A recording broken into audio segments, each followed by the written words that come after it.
Il Tribunale di Padova ha dichiarato inammissibile il ricorso presentato dalla Procura. Non è entrato nel merito della questione, che rimane aperta. Non strumentalizziamo i bambini per fini politici. Che il caso non fosse chiuso era chiaro già martedì, quando il Tribunale di Padova ha accolto uno dietro l'altro i ricorsi presentati da 37 famiglie arcobaleno, decretando la regolarità degli atti di iscrizione all'anagrafe del comune dei figli di 2 mamme firmati dal sindaco Giordani.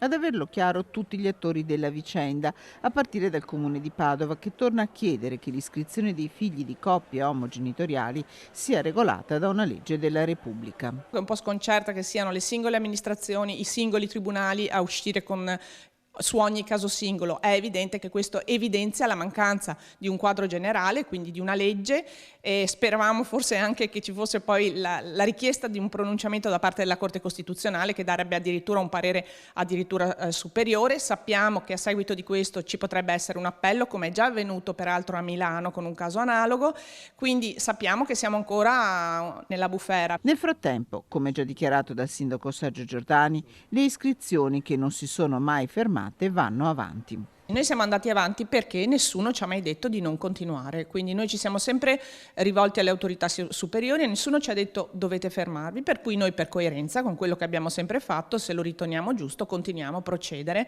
su quella strada.